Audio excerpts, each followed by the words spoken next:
Hey, everybody. Hi. How's everyone's week? Better now. Yeah. What about you, Kevin? What did you do today? Wait, we're talking about...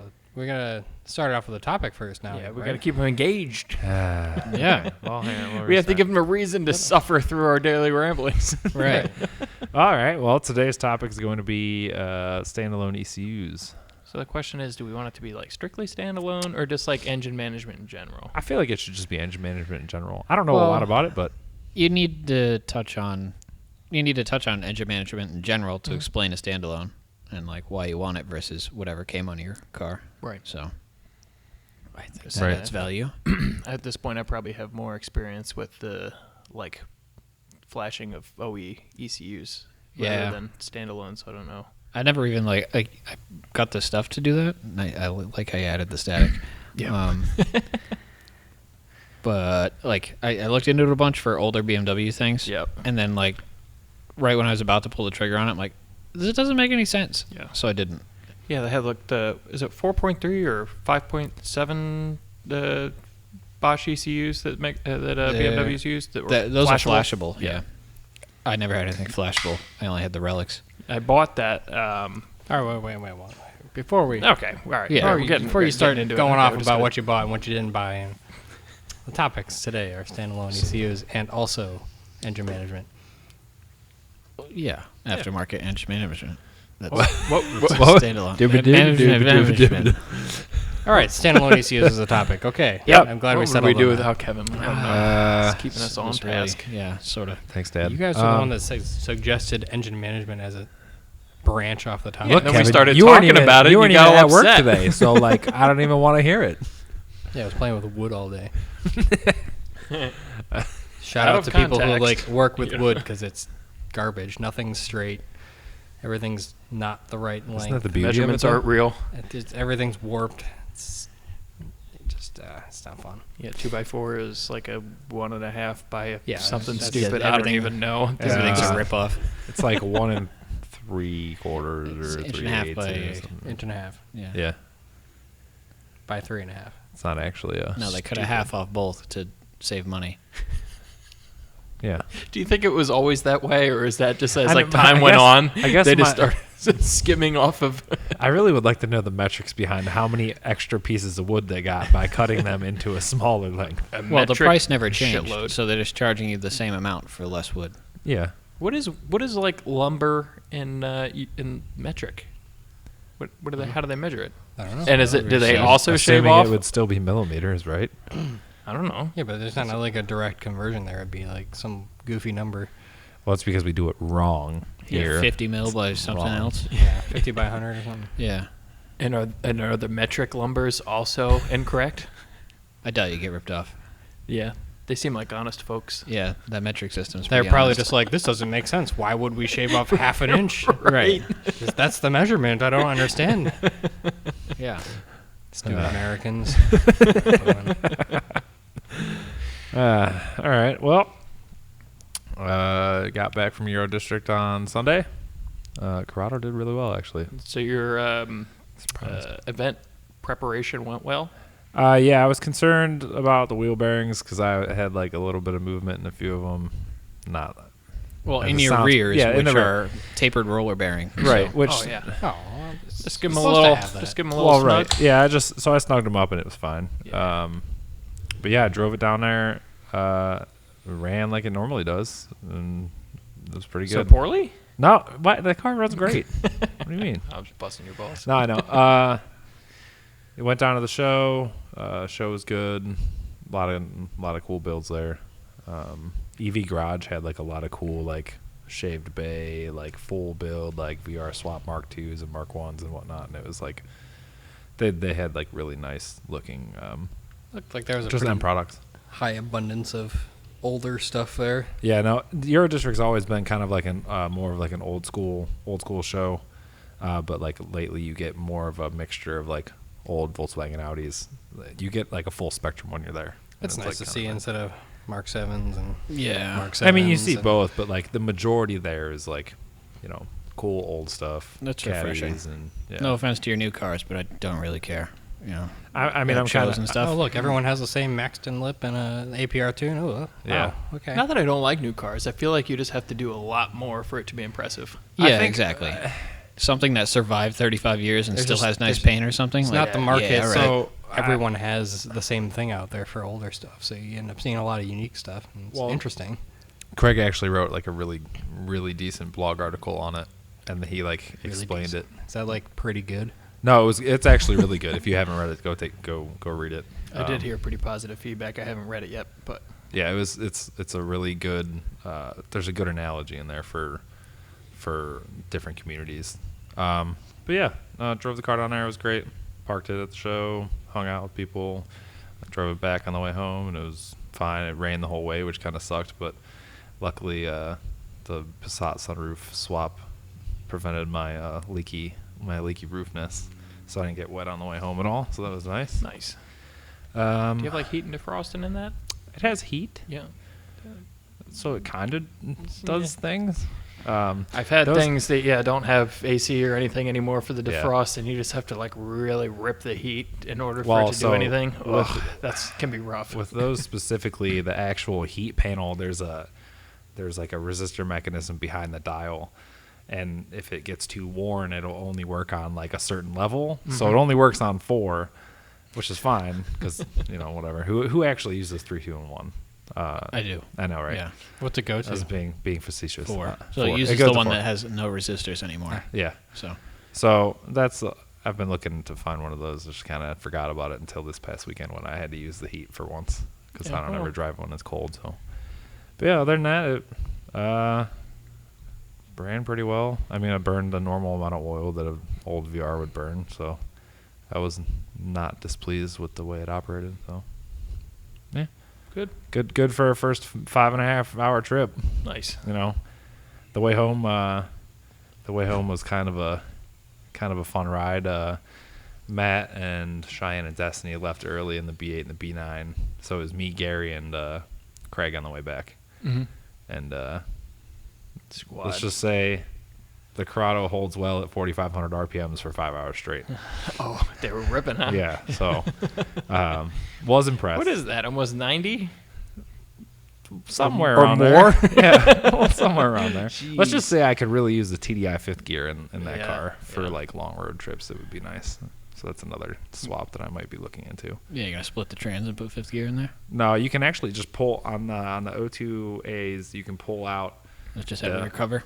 Yeah, you just pull the cover off, and then you can just swap the whole gear out there. You don't really got to mess with it. So, That's cool. So yeah, I might look into that. I don't know how many more long road trips I'm going to take it on, but Right. it seems But like it a can positive do it. note. Yeah. But yeah, other than that, it was great. Good. So, The only reason I made it is because I made that post about it. I Potentially not making I it. am dedicating it to you, Kevin. You The reverse. yeah. Now you need a Kevin is my daddy sticker too. I do need a Kevin is my daddy sticker. But yeah, it was good. So that's all I got on that. So, what about you, Kev? It's been laying wood every day. It's an awful time to take a sip. It's a good transition. Yeah, I like that. I almost have 8 feet of plywood around the entire garage right now. So what you're saying is you have 2 Kevin's worth of plywood up on the wall. Oh, Rude. jeez. This was his safe space. It's audio only. Yeah. Okay. And it's his barn. I know.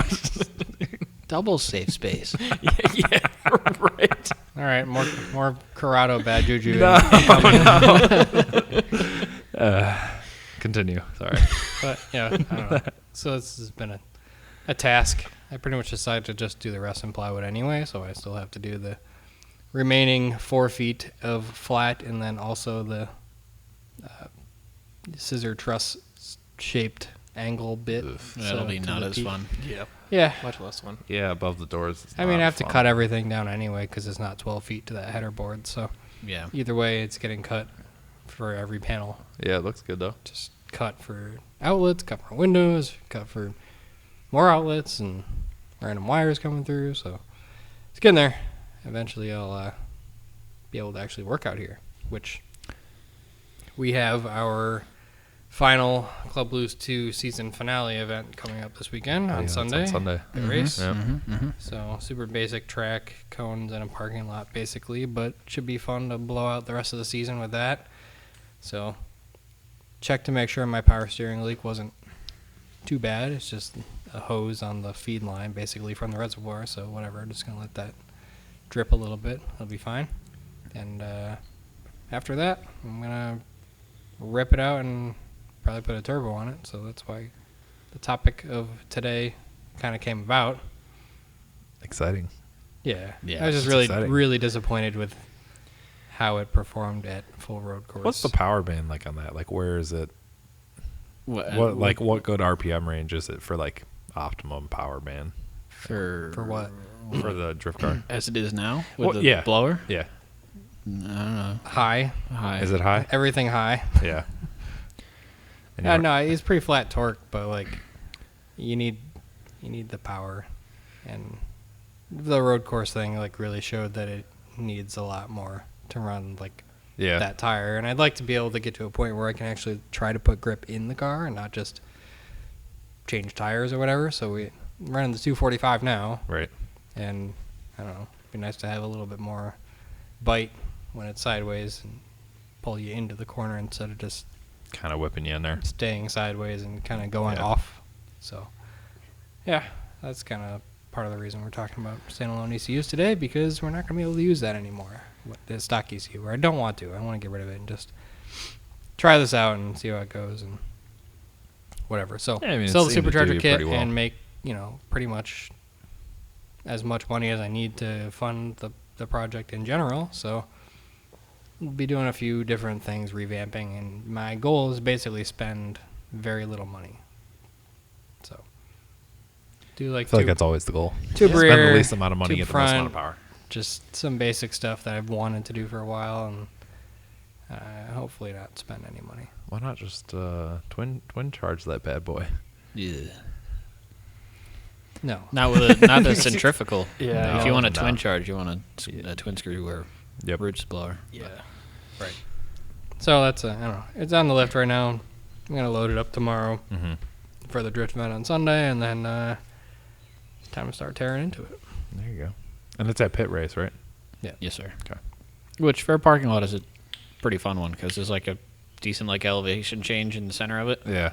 So from that first corner out, it throws you a bit Huh. compared to it's most pretty parking lot flat. things. Yeah, I guess it's pretty flat.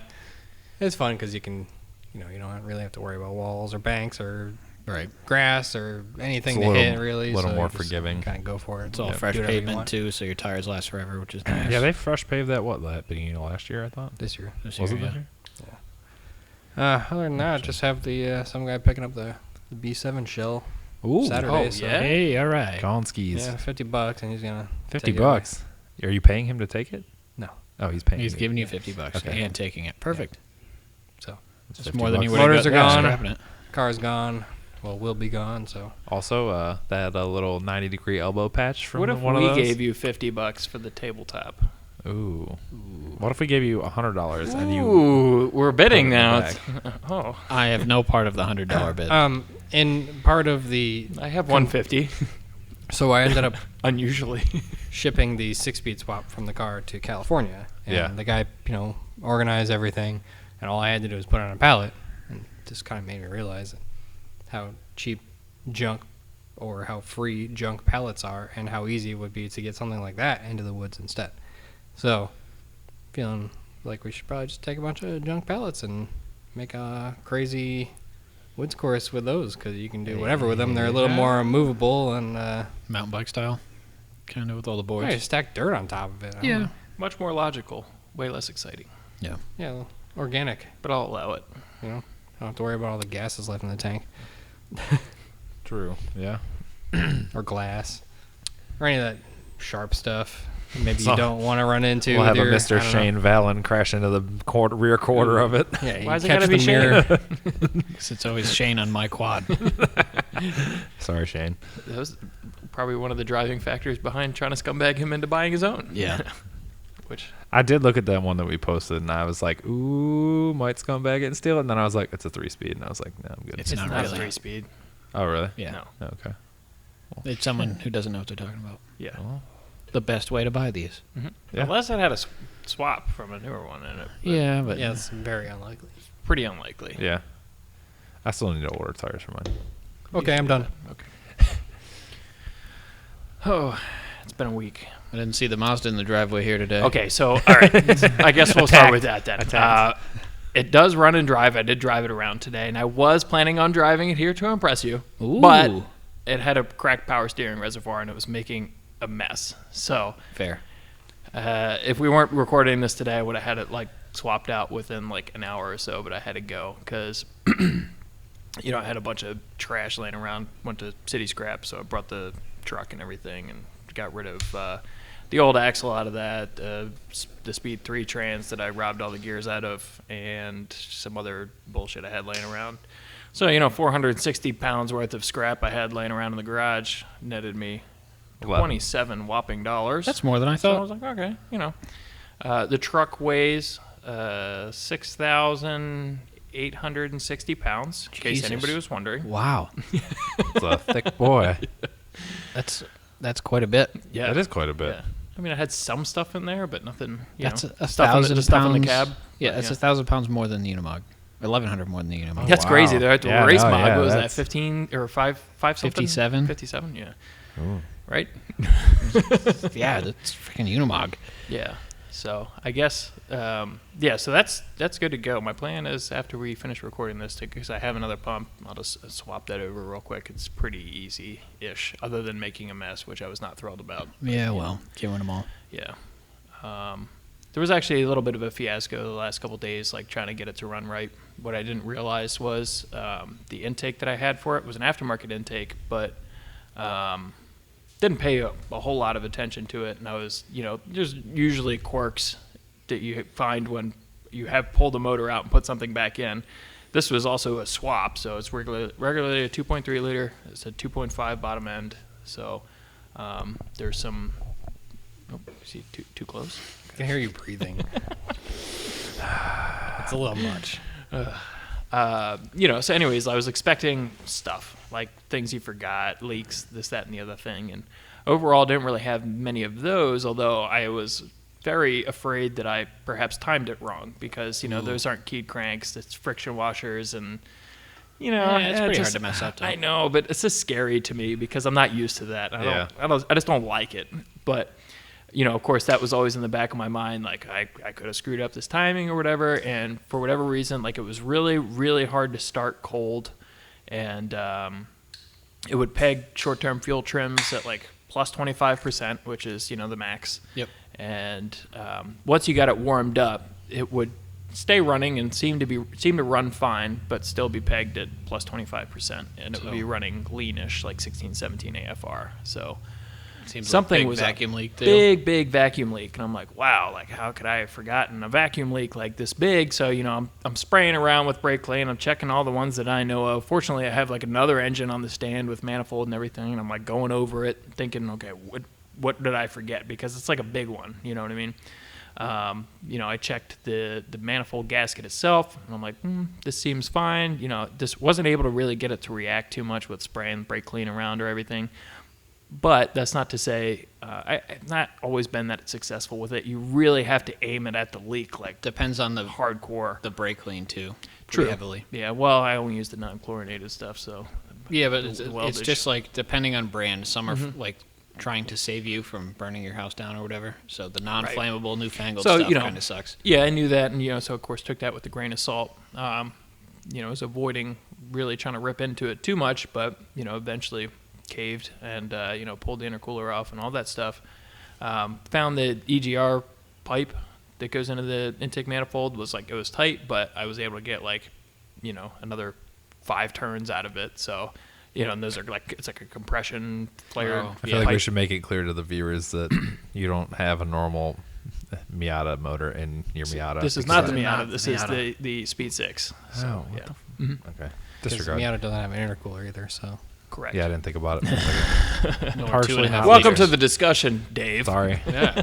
Hopefully the listeners are paying more attention than Dave. Right. Yeah. Yeah. So, anyways, snug that up. It improved things slightly. It was able to get it down, but it was still idling at like plus 25. AFR is rationed up a little bit though, so that was a problem, although not the one I was looking for. So, after some measurements, the aftermarket intake is actually larger than stock, so larger than stock MAF housing. So I was like, problem. Okay, so fortunately, I have access to a race for Cobb, which they don't offer anymore without like paying them more and taking like training classes or something. But I had it from before they got rid of all that. So fortunately, I was able to change the MAF calibration, and now it runs Mint. So took it for a drive. Shift's great. Everything's good. Really just need to fix the power steering reservoir, and I think we're good to go on that. It's your Ripper? It's a stock turbo thing now Yeah. because I'm keeping all the nicer stuff for the other one. So this is back in the rusty chassis then. Yes, This is a Yes. different motor back in the rusty chassis. correct. So you're bigger taking motor. all the good stuff and putting it in the non-rusty boy. Yeah, that one's that's like a high I'm mileage actually- but built motor, bigger turbo. I'm actually Bunch of excited that stuff. you decided to keep both of them. I'm not keeping both. I'm selling Well, this one. for the time being, Right. because I think they're underrated for what they are.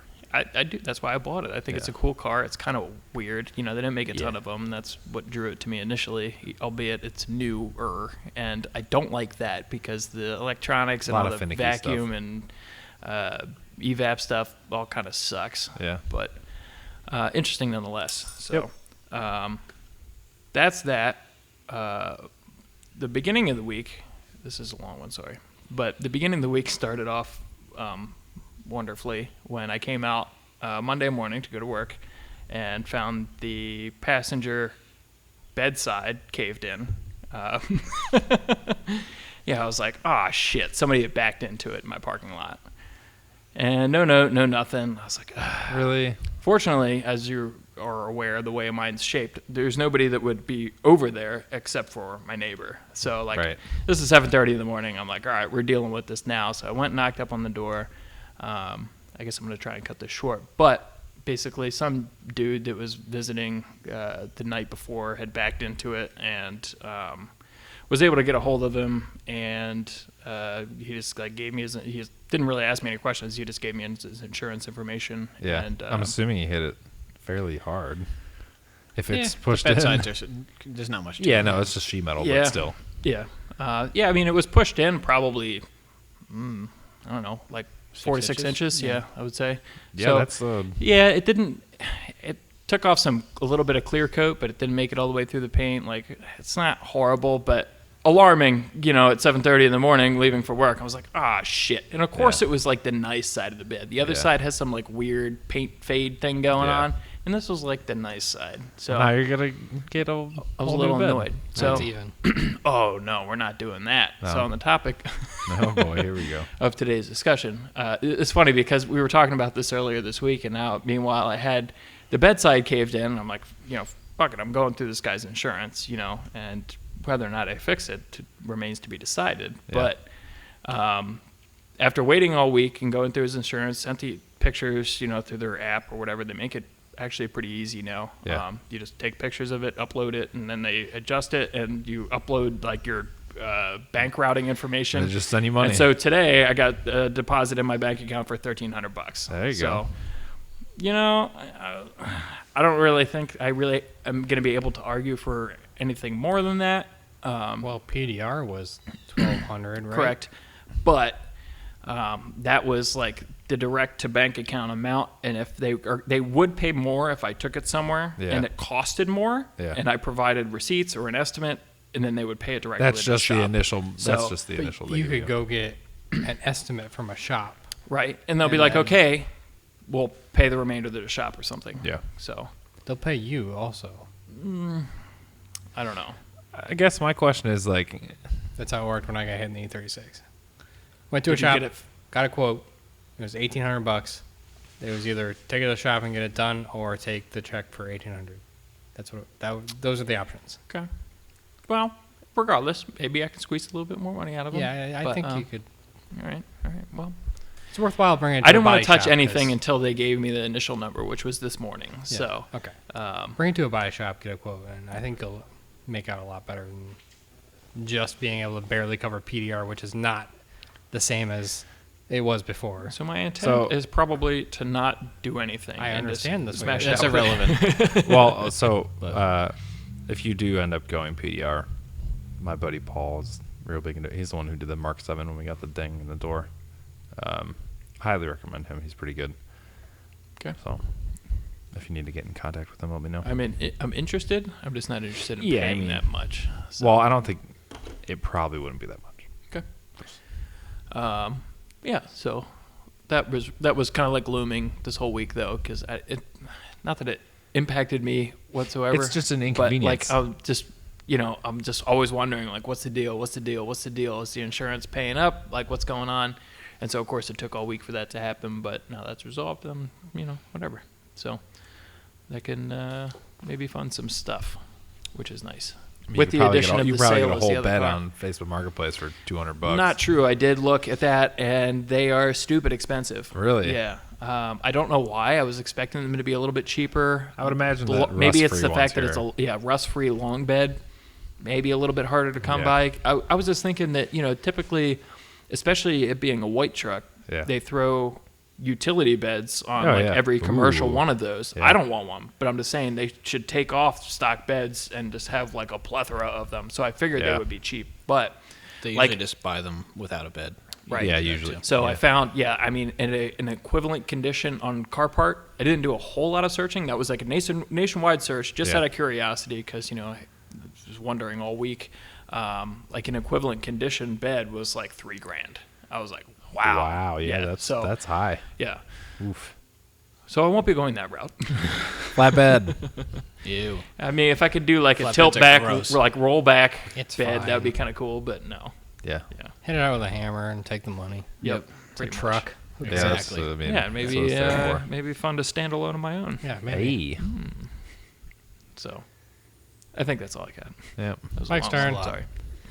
I don't. What have I been doing? Oh, it's just doing some stuff on the 944, the motors in that, which we'll be Looks- getting a standalone, which is relevant to our discussion today. So that'll be cool. It's obviously not in permanently. This is a No, it's in test just fit test fit situation. mode. I want to start fabbing the manifold. I'm waiting on the turbo to show up. So that'll be the next thing. It does look. It looks like it fits right in there. Yeah, it's like right- on the firewall. So Yeah. I got to trim like the little seam weld there Mhm. Yep. to get a sensor in it because it's like right on it. But yeah, that is exciting. So I can start doing stuff with it. Otherwise, in the opposite of the standalone realm, Will so and I, far opposite. yeah, Will and I'm over CIS. I have no interest in it whatsoever. I knew this was coming at some point. Yeah, just like, I really try to spend the time to like figure out this stuff because I figure if someone put it together somewhere, I can figure it out and fix it. That's my approach to cars or most things. Like if someone Yeah. else could do it, why can't I? And I try to learn it. I've devoted some time into trying to learn CIS. I have the basics down, but people that know it and everything say, if the car's been a pile of junk forever or been sitting forever, you're in for a heap of trouble. And that seems to hold true with the CIS examples I have.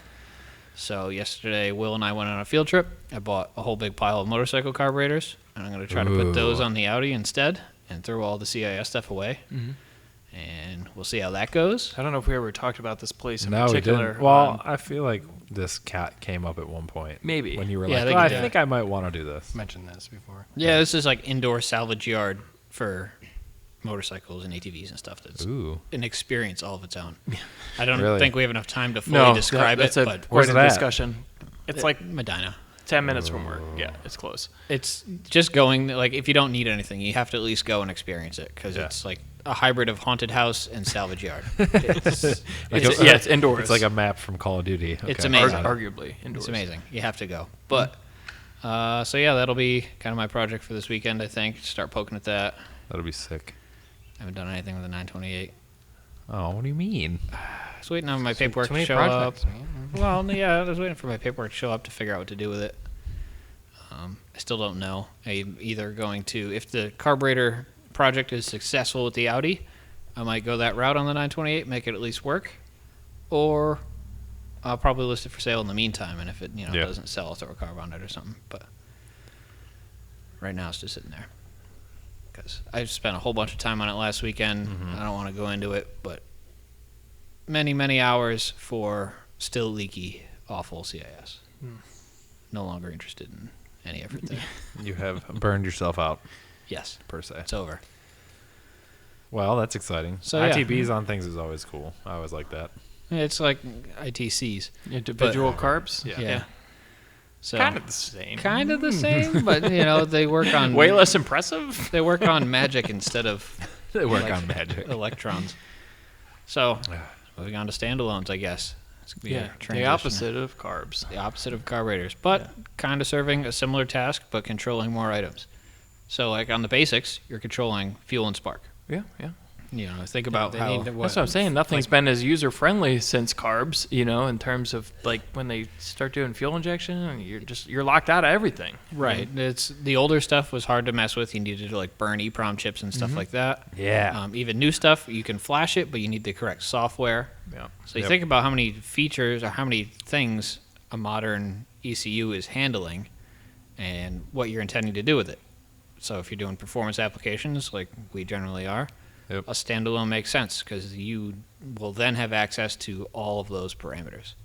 So that's Being able to add custom values to things where needed is nice. Well, yeah, I mean, not only are you playing with fueling, you can put bigger injectors in, add a ton of fuel there. You can play with timing. You can You have to know, rely right, on so tables some based on company boost. to Yeah. come out with a tune for X, hardware component. Yeah, or like you don't have to data log and send it out back and forth and whatnot. You can It'll pretty data much log log its it. own. I'm gonna back this up a little bit and try and pertain to the topic in itself. And so my question, and this is a kind of open-ended question. When's the right time to go to a standalone? Ooh. And if you don't have the ability or knowledge to mess with it yourself, that I'm assuming that step is different than the person who does, right? Yeah, I don't. I don't have that, I feel like it depends but on. I'm going that route. Yeah, what- but you what- have to do. you have You to do do have it that. to learn So, it. So let's, if you're also willing to learn, it also makes sense. So it For- doesn't really matter. Yeah. for example, like the Corrado being OBD1, kind of a pain in the ass to deal with. If That's I better was to go, in a lot of ways. yeah, I mean, Why it is it really a pain in depends how the you look ass? at it. Well, you don't get as many readings or You don't have much. But as you much can go information you as can go possible. standalone and still have it Well, that's- be legal in right. many different So, ways. in my circumstance, if I was going to boost the Corrado Mm-hmm. and do it right, I would probably go standalone, Correct. whether it be like a Haltech or a Mega Squirt or There's a lot of an great ECU options master. out there. There are. There is, and there's a lot of. I've noticed that with the standalone market recently, there's a lot of really budget friendly. Everything crazy. By the time you get like a certain amount of features that you realistically want, they're all pretty much the same. Yeah, you're looking price. at Yeah, 12 to 1800. 1,200 to $2,000 usually. That's depending not on what you're doing. entirely true. Okay, so I was surprised by this, and because it's been a while since I bothered really looking. The last time I looked was probably, I don't know, 8 years ago. Yeah. For the Miata, and that was and there were limited options on the market at that time, but now I started digging into it, seeing what people are using, like on the M62s, for instance, like those who are running standalones on those. And there's a lot more options out there. A lot of them you haven't heard of before, but the biggest downside to that is support and use knowledge base out there, in case you run into a problem, or, forum support on things like, Mega Squirt and Haltech are phenomenal. Yeah, I mean they've been So around for a long time. There's a lot Yeah. of merit in that. Well, that's like one of the newer ones that I've been looking at is like ECU Masters. They have like an Instagram page and Yeah. they do all kinds of stuff. And I think they're fairly new. I don't know a whole lot about them, but I've been paying attention to kind of the stuff they're doing. And it seems like they're starting to get to that point where they have just as much support as, Haltech or, any other one. So, Well, features have, expanded greatly too, because early standalones were kind of based around a lot of '90s cars, Right. And they all did things fairly differently. So something that worked well on Nissans with their crank trigger system didn't necessarily work well on other platforms. So that's where you kind of got pigeonholed depending on what application you're trying to put these things on into which brand of ECU.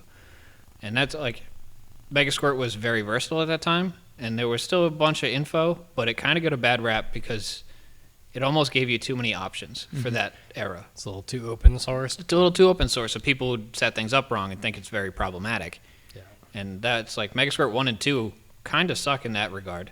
So they I've- really give a bad name to it for a bit. Yeah, I fried my first Megasquirt. Me too, actually. Having set injectors or not coils up wrong. Yep, too much dwell and you burn the drivers. Exactly. I did that too. And so it was actually unlike the DIY Megasquirts and everything, which everything is kind of like a nice size electronic. All your transistors and drivers and MOSFETs and everything were like big.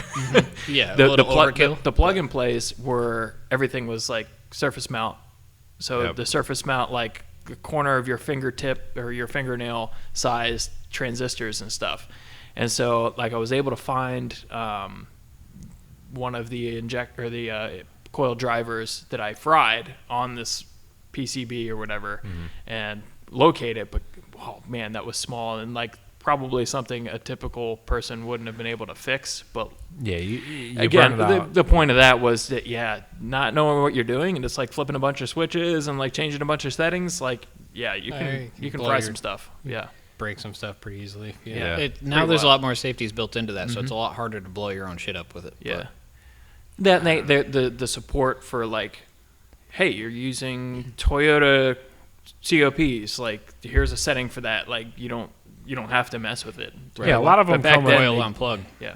Yeah, and not to That mention was a too, big is conversion thing stuff with the like that Megasquirt now. stuff. But I'm dealing with that stuff. Like just trying to find a standalone that works with what is in the E36. It has a unique crank and cam sensor that I basically have to swap for M50 stuff. I have an M52. Right. So- OBD1 versus OBD2 is pretty different. There's like barely any support for the style of cam position sensor, which is like a VR sensor, so it changes frequency as something comes close to it, aka the feature on the cam that like tells it where it is. like a magnetic sensor. the trigger Yeah. wheel, but Yeah. yeah, Okay. Instead of a Hall effect VR sensor, it changes frequency instead of changing voltage. Right. I guess. well, it goes high or low, yeah. Yeah. sort of. So I guess there's probably value in differentiating between Hall effect and VR sensors because these are pretty pertinent to standalone ECUs. Yeah. Well, So- I think we should back up and explain what the heck we're talking about for trigger wheels here. Because, All right. So what does a standalone ECU work off of? It needs like 3 inputs, right? well, pretty much, think about yeah. it even more basically. You're trying to control fuel and spark and when it happens, essentially. Yep. And in order to do that, you need to know where the crank is and you need to know where the cam is. So you don't need to know where the cam is, but you do for sequential fuel injection. true. and for so- anything with variable valve timing, Also true. Right. So which is most things now. most modern stuff, yeah. But I mean, if you're trying to do sequential Anything after injection, like 95 usually has variable valve timing Yeah. of some sort. so in order to do that, like you need a trigger wheel on, preferably both if you're doing sequential, and that's can consist of a bazillion different patterns. But it's always just a wheel with a bunch of teeth on it, usually with a gap missing, so you know where, you've completed a complete revolution or a full revolution. And I'm running out of things to explain here. So I kinda lost my train of thought. Right, But so that's there's you're trying to. one spot on the crank where you know where it is. So it's So, a yeah, it doesn't 60 matter. teeth on a wheel. The BMW example is 62.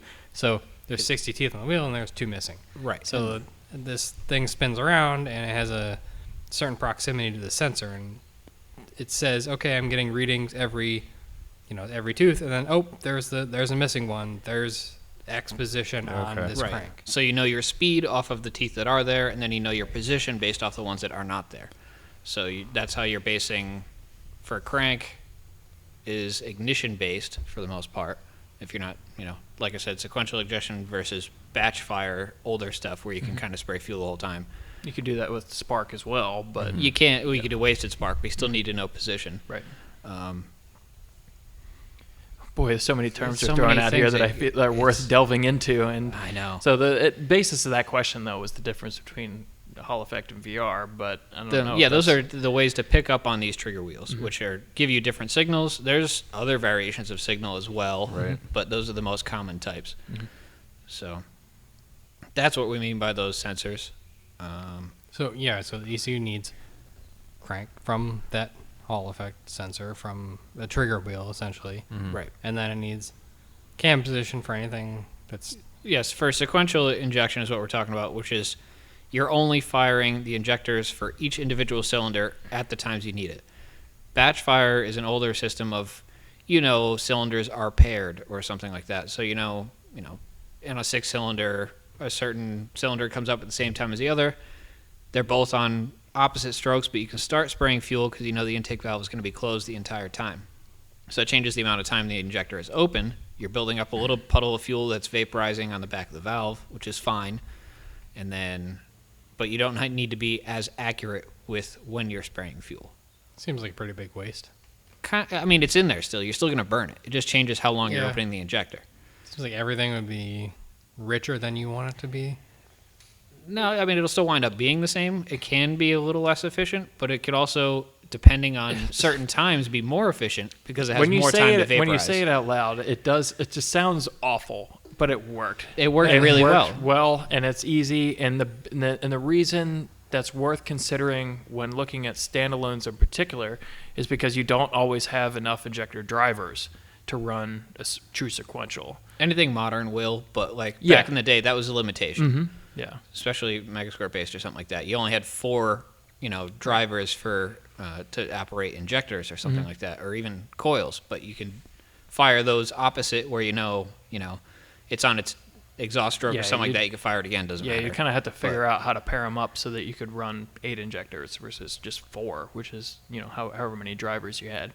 And in a similar scenario, you had the same issue with coil drivers. So you only have 4 coil drivers, and again, probably less of a waste. You're just firing it. You're just firing an injector or a plug twice as often. You're wearing your electrode, I guess, technically. I guess, yeah. But if you think otherwise, about it, that's None of this is really a concern anymore, right? I know, but think of my 944, which was electronic fuel injection with the stock motor. That was batch fire on both. Okay. Wasted spark as and far batch as fire. standalone technology goes, that's not an issue anymore. There is no more need for batch fire. Everything comes with. Depends on your system. So if you don't have a cam trigger wheel, you're still going to be running a batch fire fuel system. Okay, I see. So, which a is lot still of older going to stuff, be an a lot improvement. of older Hondas and things like that. I mess with those. They don't have a pickup for that. There's no cam sensors. There's no nothing because it's all locked. Gotcha. There's no variable valve timing, and that's the way the factory system works. So Megasquirt, similar to that, Miatas, whatever, they offer a plug-and-play solution, and they only offer a certain number of drivers for those. So if you wanted to go to a sequential spark or sequential fuel injection, you need to figure something out. I feel like we got off topic a little bit. It's on Did we? topic. It's Well, very it's on topic. but No. we just got into the nitty-gritty of one thing. Yeah. Yeah. All right. So so where do we the need question, to reel like back I said, to? the question was, when? when do you go to a standalone, Yeah. right? When do you need it? When the hardware you want to install on your engine or the parameters that you want to push, whether it be power numbers or I don't know. Installing a turbo on a natural. Doing NA stuff or Right.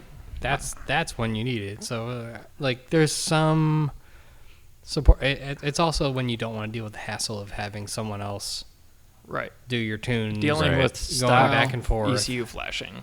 I disagree another- with. I think the most important reason to switch is you need safety features. So think about it, even LS based. You can tune those to run in a turbo application all day long. You can get an off-the-shelf flash from some guy in Nebraska or something like that that'll remote tune your car and get it to run pretty well. You still have no safety features. So you don't have overboost protection because you don't know what boost is. Right. So there's a bunch of different parameters like that I think are the reason you should be switching to a standalone. Right. Because you can set all those up and it'll save your motor in an instance With where the- your wastegate line blows off or something That's like not that. necessarily the case in something that already has a boosted application, right? That already Sometimes. has. Most of those cars already have some type of feature that says, "Oh crap! I'm getting way too much boost." But is it something you can control? That's the thing. So like, Yeah. In like older stuff, coming from the B5 world, yeah, that is something you can control. okay, But I don't know about. Well, I mean, it really depends on the make and manufacturer, not to Sure, mention yeah. the technology that's imported into the car. I mean, it could be both. It could be, you can control it or not. Yeah, relevant to what I'm dealing with right now. I mean, part of the reason why I wound up with the Access Tuner race, like I mentioned earlier, and being able to scale the math and everything to figure out this issue that I Right. had with that car, is that like my goal was to like play with everything at least once. Yeah. Kind of like. Well, and I mean, it if- applies to every car, every engine, whatever. And so, Yeah. in engine management in particular, I want to like know a little bit about everything. I'm kind of in the same boat with you there. Like, Yeah. I would really, if I ever get around to it, to do it, that's something I would love to learn. Sure. Just to learn how to tune your own stuff and like, look at proper parameters and make adjustments and whatnot. And it's just super interesting. yeah, I totally support that too. It's Yeah. kind of what you have and figuring out how to play with it. Maybe Yeah, the I next mean, if episode everybody- we should cover like kind of the basics on how to tune your own thing. Yeah. Yeah. We could.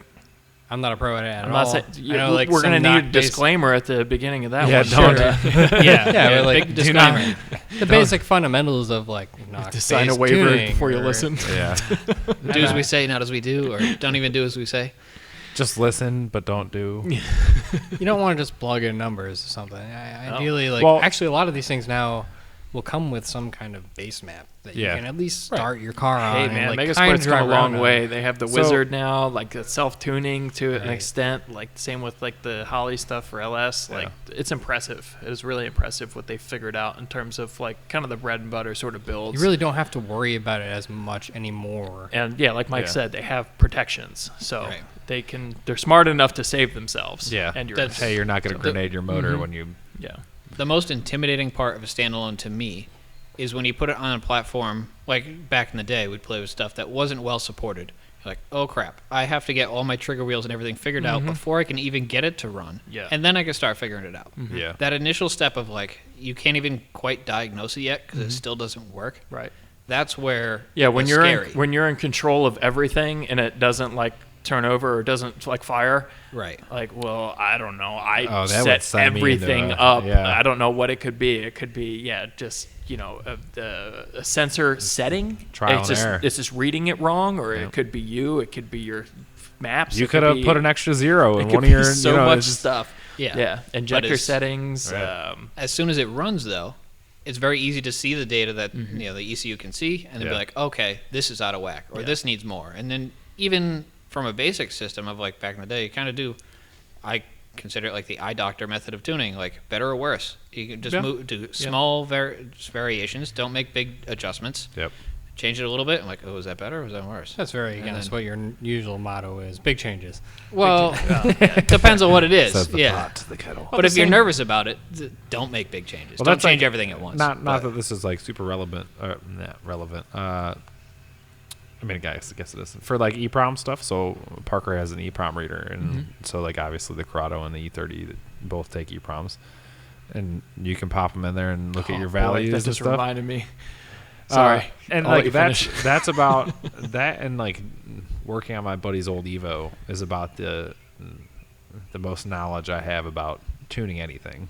And Yeah, I can and look that- at numbers and that say better or worse, trial and error situation is way more intense. Yeah. When you're dealing with EEPROMs, having Oh, to yeah. write new ones, and ugh. Yeah. Well, you can have the emulators. So that's That's the- what I was getting ready to say. That was what I was looking into before deciding to go standalone 10 years ago with my first E30 was EEPROM tuning without like a stock ECU or going to a standalone.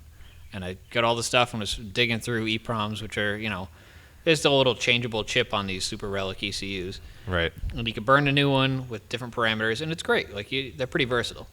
But there's a bunch of maps in there that are hidden. You have to like know some hex stuff to like find all the maps. Luckily, at that time, people had found them and like open sourced it for the most part, so you could download them and be like, all right, this map does just the rev limiter, or this map does, just when the O2 sensor isn't active, that fueling system. So you can kind of dig through it and poke at stuff individually. But yeah, back in the day, like you couldn't really live tune those without an emulator, which was a make-believe chip you'd put in with this big, enormous cable. The ribbon cable for Yep. that goes through the chip. Yeah, I had an ostrich on my Honda. Yeah. I don't know if you're familiar with that one, but I had helped a buddy tune a Honda on that. Yeah. And it was wild. And he had the thing soldered in instead, so it had the little latch, so you could change the EPROMs often enough Yep. instead of like popping them into the pins. Yeah, you just pick. That's how the Corrado is too. You can just pop them out and put a new one in. Yeah. Yep. It was really funny recently. I was on OfferUp, which is kind of funny. But I was on OfferUp and I was just like search Corrado, and I found a guy that had like 4 different types of chips, like new speed P chips that you can't get anymore, and like a bunch of other stuff. And he was like, "Yeah, I'll give you all 4 for $50." And I was like, "All right." So now I have chips just sitting all over the house. chips for days. Yeah. But I it's have nice ECUs because with chips, like just Yeah. piles of them from old 24 valve stuff for your Yep. therapy. Especially when didn't used to be like rewritable. So Right. like Yeah, they you were had all to you do just a had new to one. throw them out. Yeah. You messed it up. You messed it up, you do a new one. I guess I kind of ended up somewhere in the middle ground there. I didn't mess with it too much, but I did a little bit with the B5, and that Yeah, was it's like more modern for sure. between 2000-ish, early 2000. Yeah. It was like weird in between of like EEPROM, whatever, and like full flashing stuff, and you could basically there was a whole forum dedicated to tuning the factory ECU, and it was like it's pretty involved stuff. So if you're messing with this, like, you really need to know what you're doing. There's Right. a lot of tables that talk to each other and like reference data from other, variables, and there's, it's all kind of coded in. So you have to first understand the language of what's going on. Second, Right. know how they talk to each other, and third, know what to change when for what you want. So there was a whole like era of weird I guess I would call it open source tunes out there, Yeah. and if you had a basic setup like a 12 volt source, a hacked up OBD2 port, and like an ECU pigtail, you could tune ECUs on your computer and just Yeah. flash factory ECUs. But like getting things to work and not brick the ECU, or like do checksums. Yeah, I feel like that's checksums like are a big another deal. that's like another big thing, like with newer stuff, is like it's so easy to brick factory ECUs now. They They're use that savable. term very loosely nowadays. I'm talking from a personal user, like You can corrupt it very easily where Yeah. it won't run, and you have to send it to someone they to get used it running yeah, again. they Yeah. used to be able to be like fully bricked, but nowadays somebody can fix it. Yeah. It's- There's some weird like grounding sequence you can do on certain pins that like undoes whatever you did. right. But either way, like a lot of people on Basically a that site factory reset. got in trouble with what they were doing because they really didn't know at all. Yeah, they're blowing people's cars up. But Yeah, man, I Yeah, but, just like, made this tune. There's for just a bunch my- of files out there. Like someone's like, "Oh yeah, I updated this. It now has anti-lag and like whatever." Yep. And it's Well, that's still so. It's funny that you're talking about this because like you can still find all that stuff for EPROMs. I still have the yeah. I still have the It's still setup everywhere. at my my desk Yeah. in my house of like the old 12 volt source and the the ECU pigtail and all that stuff. So Yep. like, you go buck wild on that stuff, and if you want to deal with it or try to understand the factory ECU stuff, you can. But at least from my perspective, Yeah. the standalone ECU stuff basically takes all that stuff that the factory ECU is doing and translates it into this makes sense. Non-gibberish. it's Yeah. it's a lot simpler. So you're Right. only dealing with a handful of maps versus hundreds. Right. Especially Yeah, new there's stuff just- has thousands of maps. So many tables. It's so frustrating. They and all that's talk like, to each other. Yeah, that was like another driving factor, especially on newer stuff towards going standalone, is that like, you could take your primary timing map, right? Which, there's plenty other ones for when octane is too low or something goofy going on, and you could lock all those at say 14 degrees or something like that to try and figure something out. And then you'd be logging it, and it's still getting like 20 something degrees, and you're trying to figure it out. But there's like some map that you don't know about somewhere that's referencing IATs or coolant temperatures, and there's a curve in there like screwing with all your stuff. And the nice thing about the standalone is it just makes it just super cut and dry. It's there. Timing maps, there's 3 of them or something like that. Right. So And there's always, like with Megasquirt, the bouncing pool ball you can follow around. yeah. Okay, it shows you exactly which cell the engine's running in at that time. Yeah, Versus it's really like nice.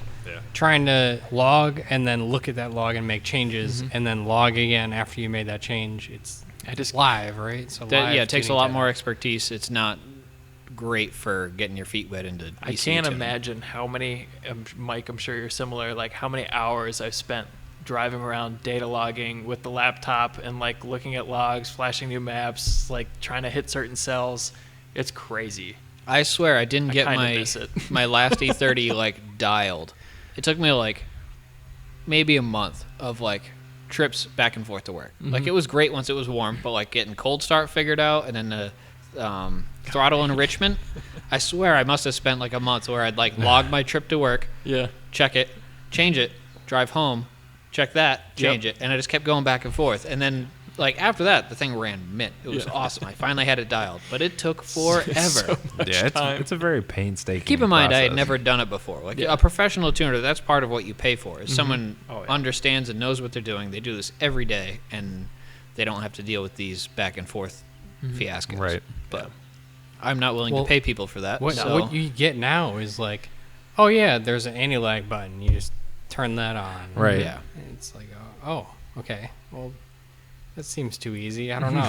Yeah. Like, Well, from I my feel point like of view, I'm like, wow, it has all these features. You can do no lift shift. Anti-lag? just Yeah. by How much pressing a timing you want me to pull out? All right. I'll do it. Yeah. Yeah. You want a popcorn tune? Here you go. Yeah. No. Uncheck. We don't want those. Sensitive subject. I know you guys don't like popcorn tunes. No. Honestly, I don't. Don't go down this hole. No, I'm gonna say. Don't it. make I'm gonna us say hate it. you I'm gonna more, say it. Dave. I'm gonna say it. I don't really like them either. It really depends on what car it's on for So, me to be. To put this in perspective, Mike has a very strong opinion. I know neither of he you does. guys were at work today. Okay. Our new G20 for BMW development just showed up. Oh, yeah? Okay. Factory crackle pop in sport mode. And I was like, and it like, it acts just like you would think with a tune, but like bone stock. I'm like, that's kind of funny because no one's going to buy tunes for this. Oh, they just no, killed the stock- aftermarket The stock is tune. Like it sounds just, I'm like, all right, it's kind of neat. Like that the factory's like, hey, people apparently want this. It's Right. very easy. Let's just do it. It is so easy. I'm not on board with like the doing it in the first place, but like Yeah. I do find that the factory That is funny. That is they funny. did They're that. like, Yeah. hey, you know what? I guess you guys want this. Here you go. We'll do it in a way that's obviously not going to burn up the cats and kill our warranty. So Yeah.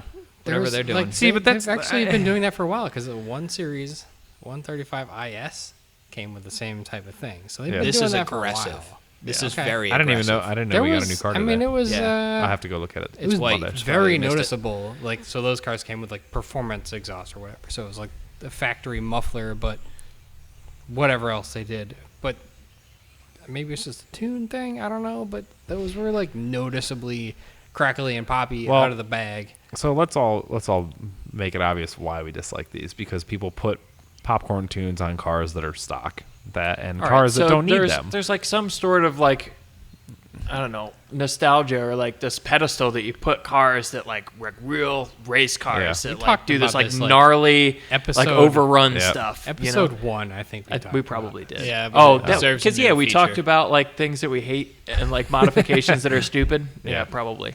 But no, like I mean, remember like like a true race car just Yeah. had like a super aggressive overrun, Well, turbo or right. not even in some cases, and that Honestly, was cool. that was shitty standalones and shitty ECUs at the time. You can trying to make a always ton tune of that power. out. Yeah. You can always tune it out now. Like there's just Now you can, yes. But like back in the day, you didn't have the control over it. You're trying to make a ton of power, so you're sacrificing that drivability feature to make power. So that's when cars blew fireballs and did all sorts of awesome, wild things that we remember from watching race cars back when we were young. Yep. Like, man, that's cool. Yeah. But it's because that's a race car, Right. and it makes a ton of power. That's why it burps flames around every corner or something. right. But when you fake it on a street car that's otherwise bone stock on Right. stock wheels and Yeah, you're tall, not using it to keep your turbo Yeah. spooled, or you're No, I not get using it. it because your injectors are too big, or because it's low impedance or something Right. stupid. You're not making quadruple the power it made originally. Right. Like, Right. Like no, you No, I can't do it kinda on get 'cause, purpose. like, okay, I'm that's in like all. I'm in like a weird position because like I don't absolutely hate it. I think it's fun. All right. I get why it's fun. It is fun, but at the same time, It's fun when your car makes a bunch of power. And Well, it's that's cool. the thing is like I don't own any car. Like obviously, neither of my cars have these, right? And the Corrado shoots flames on its own, so like I don't really need it, and I don't necessarily want to let off the throttle every time and it just be like blah, blah, blah. Like I don't want that. you did that well, Dave. I mean, did. Well, think about the.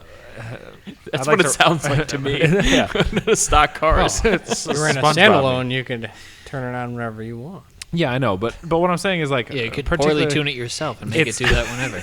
I mean, that would be likely anyways. Yeah. But and I think about our B8 a lot, right? So we have obviously, we have IE on there, and it tunes great, it makes power and whatnot.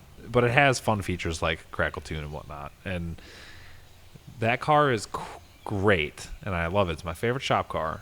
But boy, is it annoying whenever the valves are open and you let off the throttle on that. It's cool, but it's annoying. Is it cool? Is it cool or annoying, Dave? Yeah. You're sending me mixed signals. How long is It's it cool for for? Yeah, like right. 2 stop Yeah, signs exactly. maybe, and then you're like, I'm done. Yeah, it is funny because I'll leave like the shop and I'm like, yeah. and then I'm like, okay, no more, please. You're like, ooh, I was loud for 5 seconds. Now I'm done.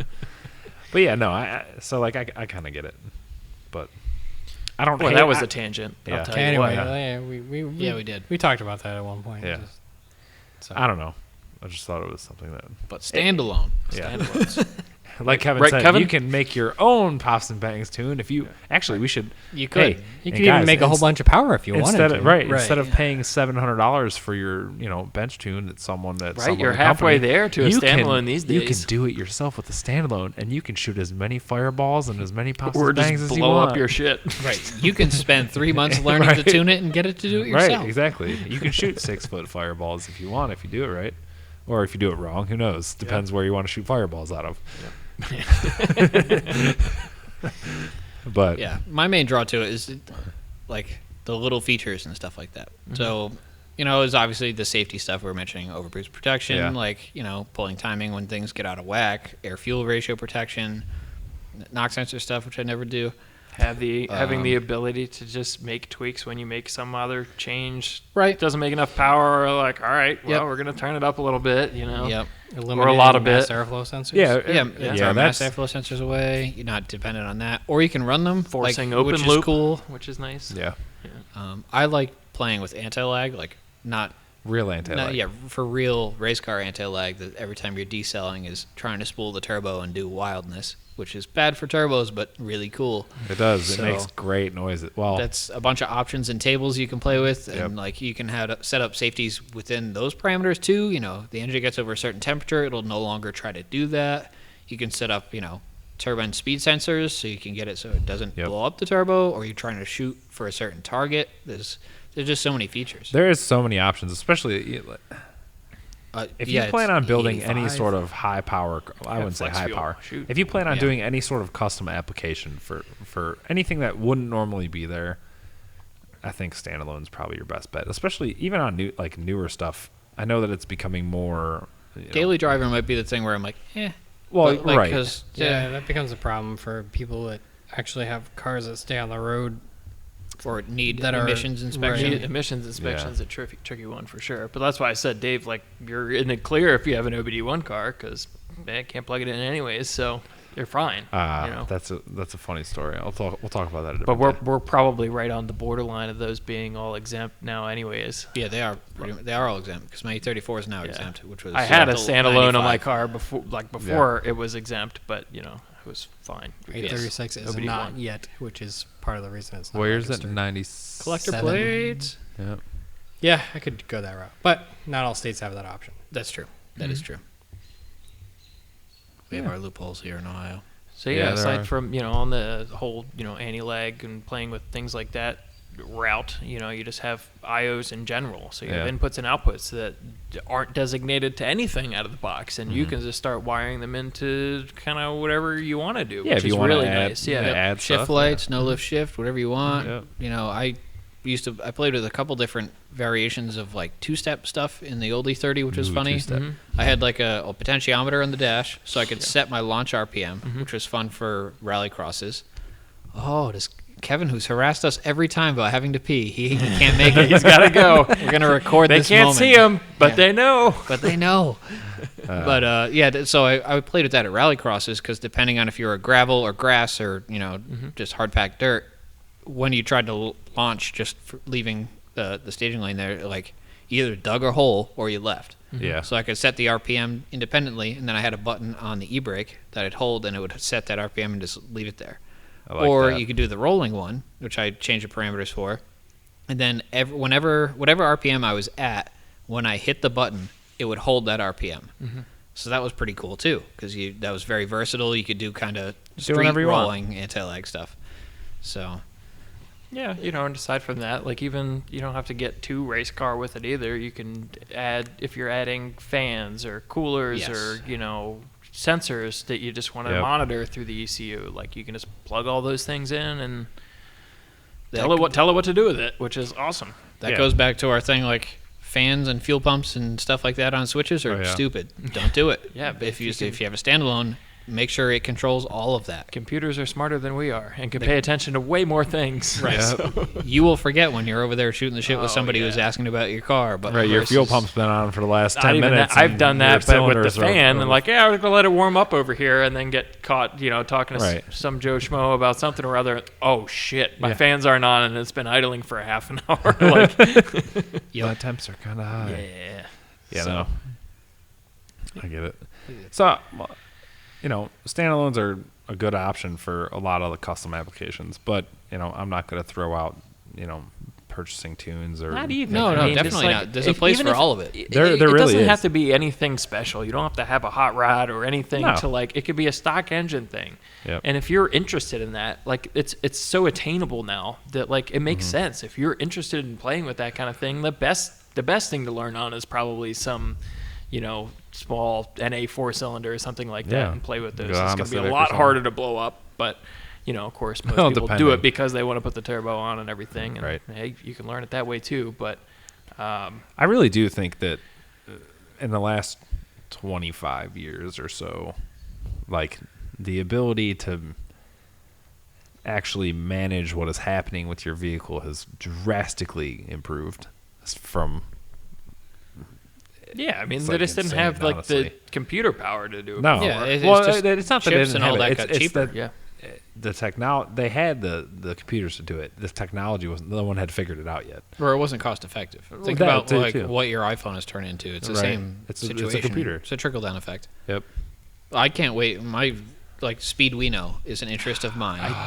I thought about that at the beginning of this episode, and I lost it a while back, and I Yeah. was like, oh yeah, we could talk about that. That's the Like, company that's whole- making No, it's basically engine management out of Raspberry Pis, right? or Arduinos. Yeah, hence or the Arduinos. Speed Wino. Yeah. But it runs basically the Megasquirt firmware or their Tuner Studio setup on an Arduino, which is cheap. And you can, I mean, you don't have much control. You can only do 4-cylinder output. It kind of puts you back into the basic days of batch fire 4-cylinder stuff.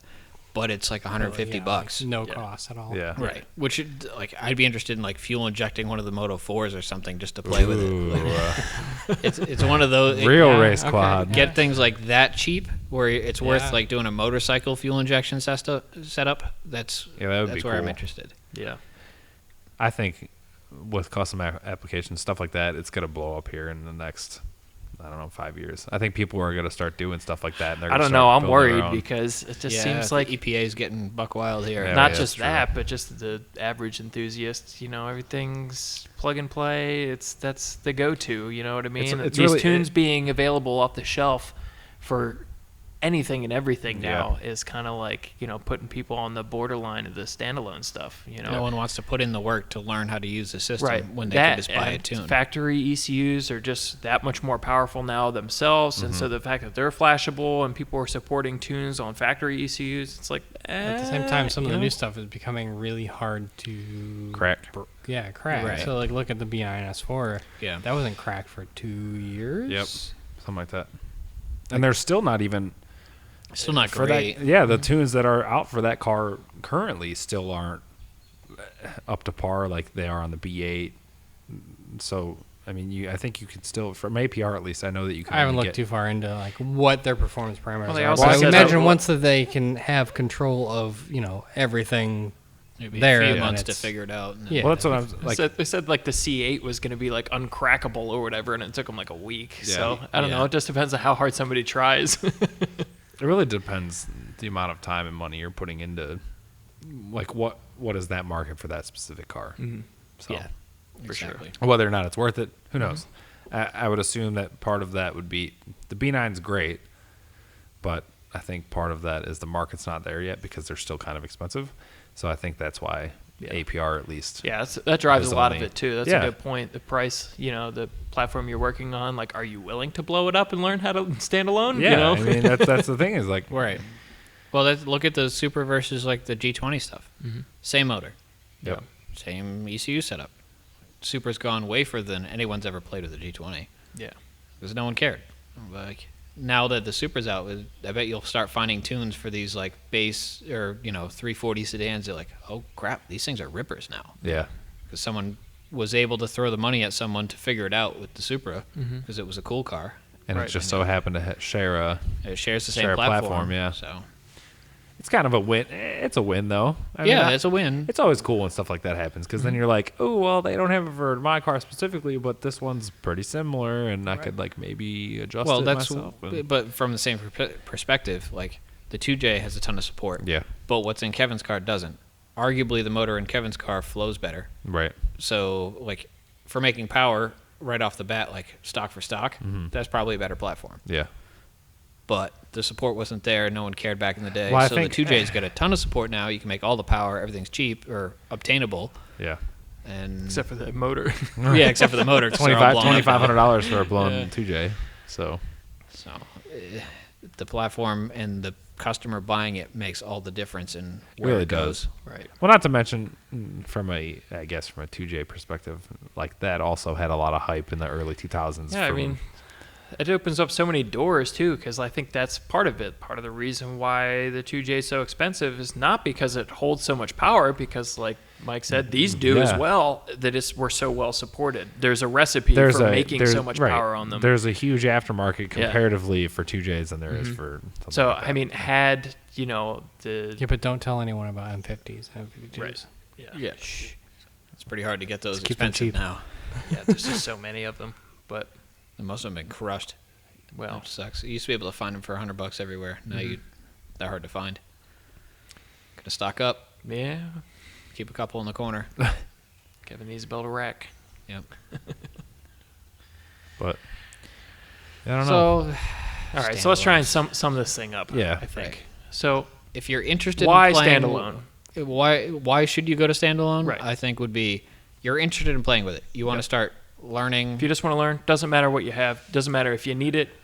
Right. I say go for it. I agree. Yeah. That should be the number one. Yeah. Secondary, if you want safety features or you're going for a ton of power, your tuner's probably going to push you for a standalone anyway. Yep. So that's the route you should start going. Get all your safety features figured out, get all those fail safes ready to go, and something your tuner is willing to work with and start making more power. It's also way more universal of a language for tuners. Yeah, I mean, Yes, honestly, it does. It it's a makes lot it better. easier on the tuners If you go too. to bring it to a dyno and you want your car tuned, like if you have a standalone, you're going to be in a way better situation. Oh, then a stock tune for sure. Yeah. Yeah. A stock Well, because setup. there's a 90% chance that tuner has probably already dealt with the type of standalone that you're using, which I mean makes it easier not only on you They're being all the customer. It pretty makes it easier- similar either way. Yeah. Like, so I feel like every tuner has their favorites. So, Yeah. like, talk to your Yeah, tuner first. for sure, There's for definitely some preferences there, especially depending on your platform. Yeah. Right. So, you might be able to find info more readily available for certain platforms with certain ECUs. Yep. So, that can get you further quicker or for cheaper, depending on what you're trying to do. So, do your research there. But, you can basically get anything to run on anything if you Yeah. want Right. to. So I'm going to flip that one around and ask one more question and say, when do you stick with a, say, flashable, tunable stock platform, say a Cobb, HP tuners, something like that? I don't know. I would say if you're Never. well, when you have to plug your car into an emissions, Yeah. Emission if- stuff, if but you need that's to do reversible emissions, too. Or if you're doing strictly bolt-ons that already have the support.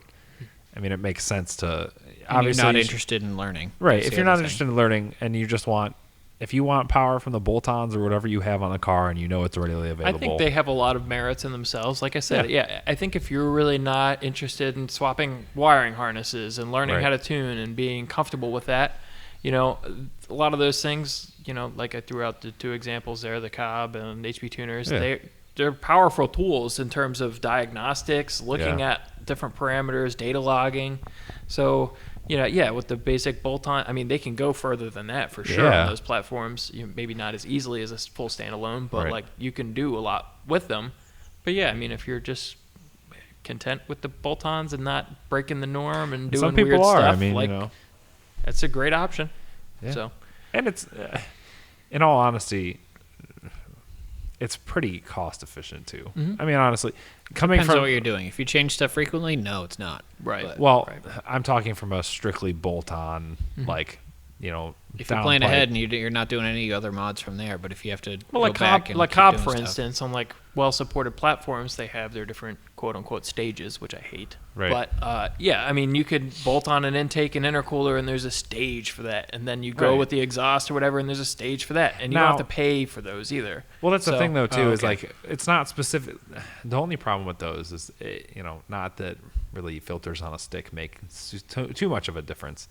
So you can get a generalized tune for that. They specific, can. I mentioned that in the beginning of this episode. whatever. Okay, but you're still getting a base tune based off different information that someone may have used different parts Right. for. It's so only it's not the accustomed best. to. Right. It works.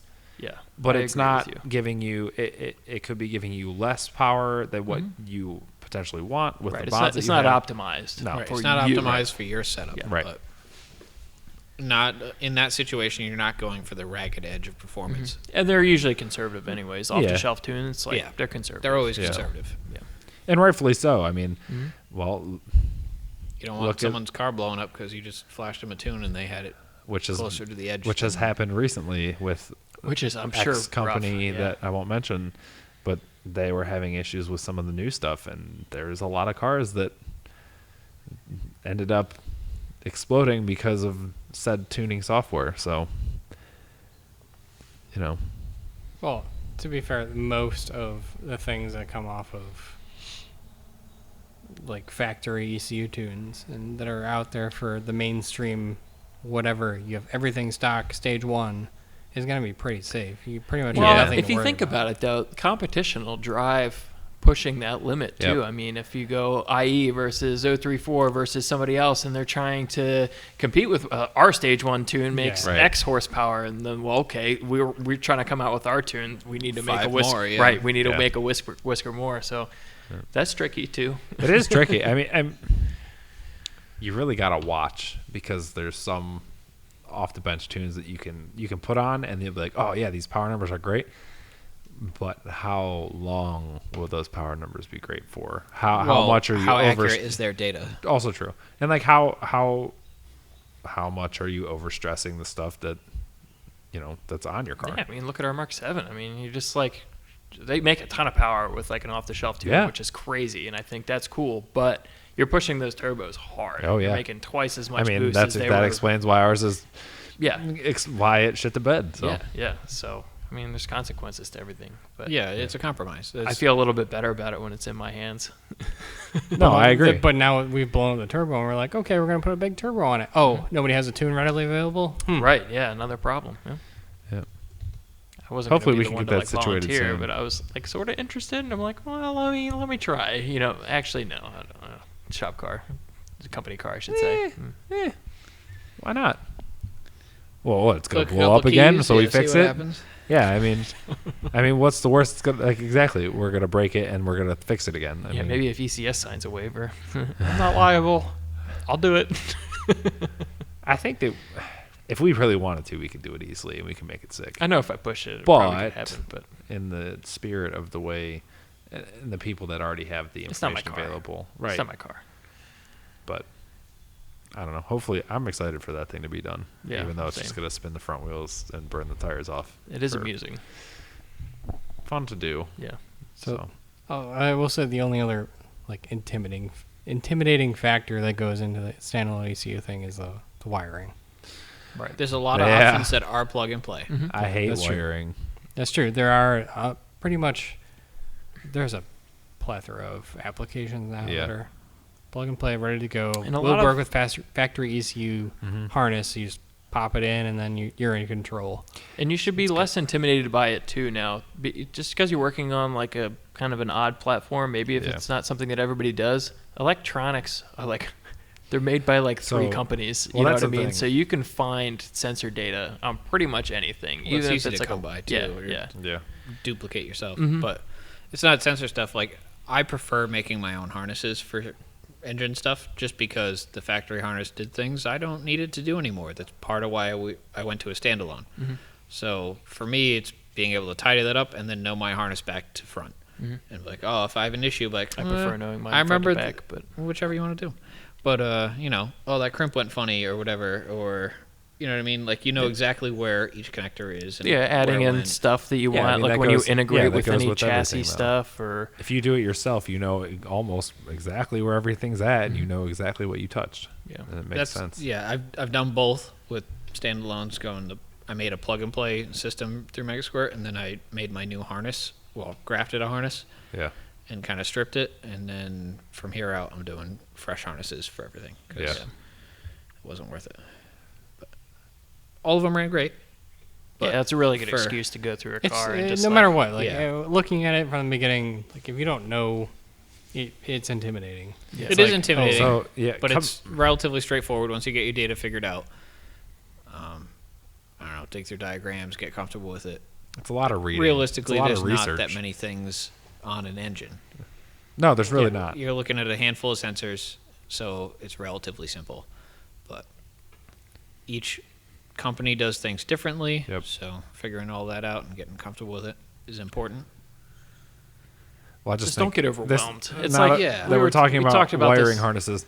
It's really funny because so EuroWise has a harness for Mark II swaps, right, for VR swaps, and it's 7 wires, and you can buy the whole harness, and it'll run anything you want off any ECU, and it's literally 7 or 8 wires, and it's so you only need readings from so many things. And that still holds true, like Mike said in the beginning. I mean, there's only really so many things you even need to control with the standalone. Everything else is either auxiliary. Well, yeah, it's all or- auxiliary yeah. stuff. Well, that's like you think about it. Like, I'm not gonna if I put a standalone in the Corrado, I'm not gonna have it also control the rear wing, right? It's gotta.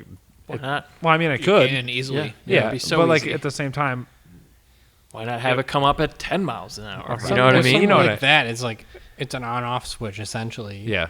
That's What's a pressure simple. switch? Yeah. When you start looking at things like EWS or like crash control modules Yeah. or airbags or like chassis related things or AC control. I guess the don't biggest know. question is, do people even mess with that stuff when you do EWS short and all stuff? that stuff, no. But Oh, like not AC things, absolutely. There's all those Sure. inputs in there ready to go for Yeah. most ECUs. Okay. Yep. So all that's in there if you wanted to run it. Right. The options are pretty much endless once you put EVAP, all standalone. that stuff, Yep. EGR stuff. Megasquirt incorporates all of those features with outputs if you want to use them. Mm-hmm. Hardly anyone ever does, but they're there. I feel like Yeah. most of the time when people are using standalones, unless they're doing like a full, most of the people are like, I don't want to work with the stock ECU. I just want to get around this, and they'll just like use it just to get around it and make sure it's customizable. Well, it's cool No, features too. Like for instance, on my E30, I put the flywheel on the lathe and hogged as much out of it as I could to get it as light as possible. Right. So when the fan came on for the radiator, there's enough load on the alternator to damn near stall the thing. Like, oh crap. So then I went through the AC features and I figured out that like at a certain temperature I can get the idle up feature to come on with the fan. So I'd have Right. it idle up, so many milliseconds before the fan kicked on, and it was great. This thing ran awesome. It would idle up and be ready to go, and just It wouldn't almost you'd shut never off. know the fan would come on again. Right. Before that, it would damn near dead stall the thing at a light. And you're like, oh man, because the fan came on. But Yeah. it's a bunch of little features that you then have control over that are cool. Which makes sense. So, like I said, It's I a matter of think just- if you want control or not. Like Right. you want someone else, you don't want to have to rely on someone else. Okay, this is probably the way to go. Yeah. and don't be intimidated by it. I mean, just because it's a Yeah, rat's nest of an engine with don't a be bunch of intimidated, wires. but make or- sure that you're spending the right amount of time learning it before you start doing it. well, you have to. Y- There's yeah, no. you're not gonna open a computer screen and be like, "Oh yeah, look Yeah. at me go!" Like you're definitely It'll gonna force hurt you some- into it Yeah. for sure. But I mean, me being me, if I was like, if I threw a standalone on the Corrado tomorrow, I wouldn't touch it. I'd be like, I'm gonna read 17 million pages And of that's how to fine. do this before I mean, even start. Some people learn that way. Some people learn by just screwing it up a bunch. So I do the opposite where I'm Yeah. like, all right, what's this button do? Whoops. Okay, let's try the next one. Right. yeah, the sliders like what? Better, worse. Okay, Yep. The PWM sliders Yep. for idle. That was my favorite. And it's like, oh, worse. I could hardly ever get that right, but Yeah, just like weather dependent. right.